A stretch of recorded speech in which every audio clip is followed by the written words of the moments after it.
राधे राधे। जय श्री राधे कृष्ण। आज हम सब इस पावन अवसर पर रंग पंचमी के उत्सव के बारे में बात करेंगे। ये त्योहार हमारे जीवन में रंग भरता है, प्रेम की मिठास बिखेरता है, भक्ति की सुगंध से हमारे हृदय को महकाता है। रंग पंचमी केवल एक त्योहार नहीं है, ये भगवान श्री कृष्ण और राधा रानी की दिव्य प्रेम लीला का स्मरण कराने वाला पर्व है। ये हमें सिखाता है कि जीवन को प्रेम और भक्ति के रंगों से कैसे रंगना चाहिए। चैत्र मास की कृष्ण पक्ष की पंचमी तिथि को रंग पंचमी मनाई जाती है। ये होली के ठीक 5 दिन बाद आती है।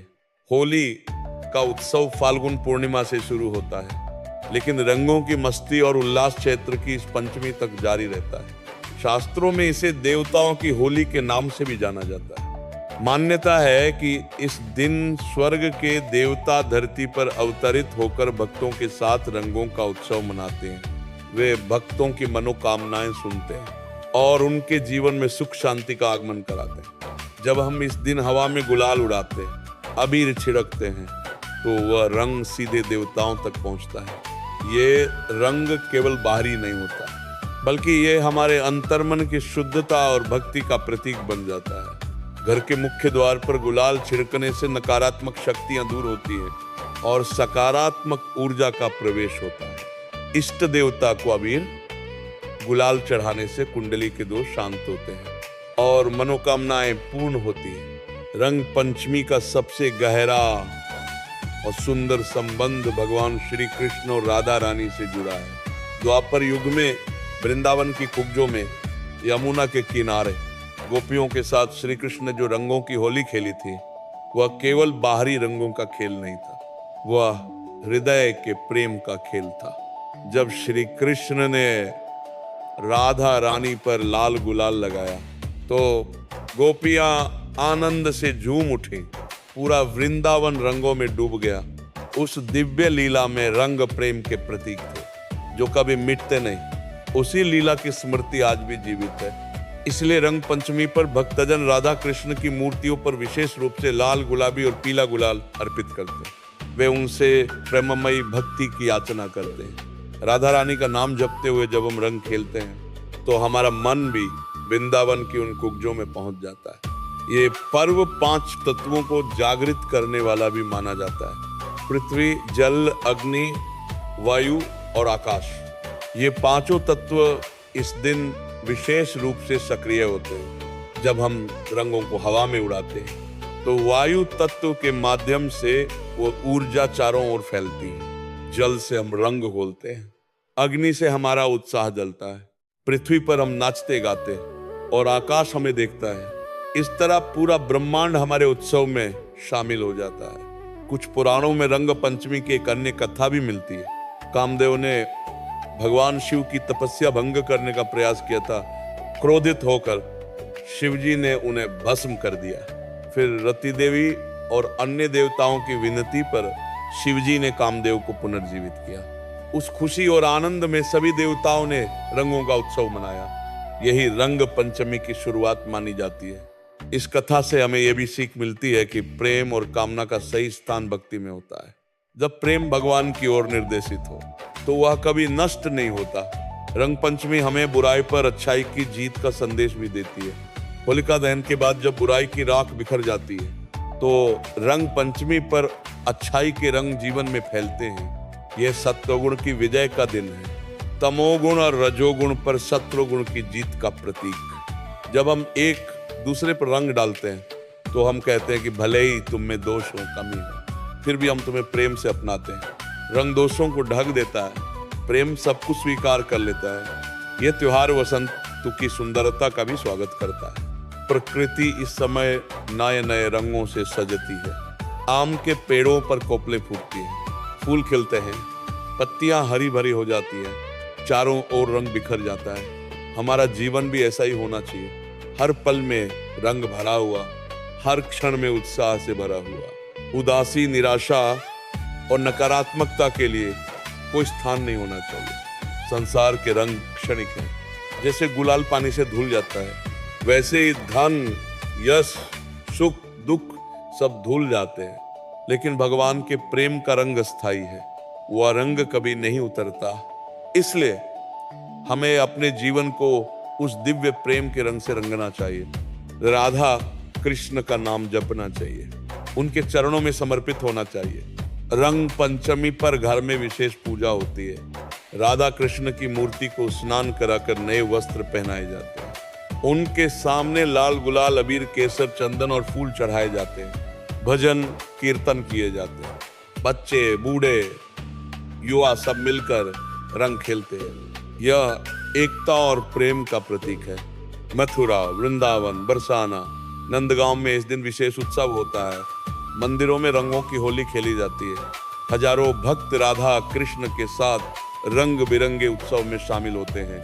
वहां की वातावरण में एक अलग ही दिव्यता होती है। यमुना के किनारे रंगों की मस्ती देखकर मन प्रसन्न हो जाता है। आइए आज हम सब इस पावन दिन एक संकल्प लें। हम अपने जीवन को राधा कृष्ण के प्रेम के रंग में रंग लेंगे। झगड़े कलह को छोड़कर प्रेम फैलाएंगे। नफरत की जगह भाईचारा लाएंगे। हर किसी को रंगों की तरह अपनाएंगे। कोई छोटा बड़ा नहीं रहेगा, सब एक समान होंगे। जो व्यक्ति इस दिन भगवान को सच्चे मन से रंग अर्पित करता है, उसके जीवन से सारे कष्ट दूर हो जाते हैं, सारे दोष मिट जाते हैं, सुख शांति का वास हो जाता है, धन धान्य की वृद्धि होती है, परिवार में सौहार्द बना रहता है। इसलिए आज हम सब मिलकर राधा कृष्ण का नाम जपें, रंगों से खेलें, प्रेम बांधें और अपने जीवन को सच्चे अर्थों में रंगीन बनाएं। यह त्योहार केवल रंगों का खेल नहीं है, बल्कि ये जीवन को प्रेम, भक्ति, सकारात्मकता और आध्यात्मिक ऊर्जा से भरने का माध्यम है। रंग पंचमी होली के बाद चैत्र कृष्ण पक्ष की पंचमी पर आती है। ये हमें सिखाती है कि जीवन में रंग कैसे लाए जाए और कैसे उन रंगों से जीवन को सार्थक बनाया जाए। सबसे पहले ये त्योहार भगवान श्री कृष्ण और राधा रानी की दिव्य प्रेम लीला का स्मरण कराता है। वृंदावन में खेली गई वह होली प्रेम का प्रतीक थी। मानव जीवन में प्रेम की भूमिका सबसे महत्वपूर्ण है। रंग पंचमी हमें याद दिलाती है कि सच्चा प्रेम हृदय को रंगीन बनाता है, झगड़े, द्वेष और नफरत को धो देता है। ये प्रेम भगवान के प्रति भक्ति के रूप में भी प्रकट होता है। जब हम रंग अर्पित करते हैं तो हमारा मन राधा कृष्ण के चरणों में समर्पित हो जाता है। दूसरी महत्वपूर्ण भूमिका है सकारात्मक ऊर्जा का संचार। इस दिन हवा में गुलाल उड़ाने से वातावरण शुद्ध होता है, नकारात्मक ऊर्जा दूर होती है और सकारात्मकता का प्रवाह बढ़ता है। मानव जीवन में जब मन नकारात्मक विचारों से भरा होता है तो जीवन उदास और संघर्षपूर्ण हो जाता है। रंग पंचमी हमें सिखाती है कि रंगों के माध्यम से मन को शुद्ध करें, सकारात्मक सोच अपनाएं और जीवन में खुशियां भरें। तीसरी भूमिका पंच तत्वों को जागृत करने की है।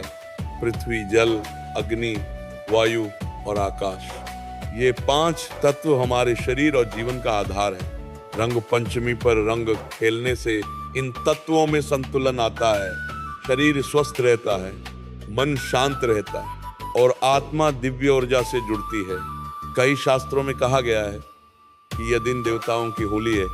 देवता धरती पर आते हैं, भक्तों की मनोकामनाएं सुनते हैं। मानव जीवन में जब हम देवताओं को रंग अर्पित करते हैं तो हमारी इच्छाएं पूरी होती है, सुख समृद्धि आती है और जीवन में बाधाएं दूर होती हैं। रंग पंचमी बुराई पर अच्छाई की जीत का भी प्रतीक है। होलिका दहन के बाद जब बुराई जल जाती है तो रंग पंचमी पर अच्छाई के रंग फैलते हैं। ये सत्वगुण की विजय है। राज और तम गुणों पर सत्व की जीत। मानव जीवन में जब सत्वगुण बढ़ता है तो ज्ञान, शांति और भक्ति बढ़ती है। नकारात्मक भावनाएं कम होती हैं, जीवन सार्थक बनता है। एक और गहन आध्यात्मिक भूमिका है 7 चक्रों और 7 रंगों की। हमारे शरीर में 7 चक्र हैं जो कुंडलिनी ऊर्जा से जुड़े हैं। प्रत्येक चक्र एक रंग और देवता से संबंधित है। रंग पंचमी पर रंगों का उत्सव इन चक्रों को जागृत करता है। ऊर्जा का प्रवाह सुचारू होता है। आध्यात्मिक साधना में प्रगति होती है। मानव जीवन का अंतिम लक्ष्य मोक्ष है। रंग पंचमी हमें उस दिशा में ले जाती है। ये त्योहार वसंत ऋतु की सुंदरता से भी जुड़ा है। प्रकृति रंगों से भर जाती है। मानव जीवन भी प्रकृति की तरह रंगीन होना चाहिए। उदासी और निराशा को छोड़कर उत्साह अपनाना चाहिए। रंग पंचमी सामाजिक एकता की भी भूमिका निभाती है। सब मिलकर रंग खेलते हैं। अमीर गरीब छोटा बड़ा भेद मिट जाता है। भाईचारा बढ़ता है। समाज में प्रेम और सद्भाव फैलता है। संसार के रंग क्षण भंगुर है। धन यश सुख सब धुल जाते हैं, लेकिन भगवान के प्रेम का रंग स्थायी है। रंग पंचमी हमें यही सिखाती है। जीवन को उस दिव्य रंग से रंग ले जो कभी नहीं उतरता। इस प्रकार मानव जीवन में रंग पंचमी की भूमिका है। जीवन को रंगीन बनाना, प्रेम फैलाना, भक्ति बढ़ाना, सकारात्मकता लाना, आध्यात्मिक उन्नति करना और अंत में भगवान के चरणों में पहुंचाना। आइए इस त्योहार को हृदय से मनाएं और जीवन को सच्चे रंगों से सजाएं। जय श्री राधे कृष्ण।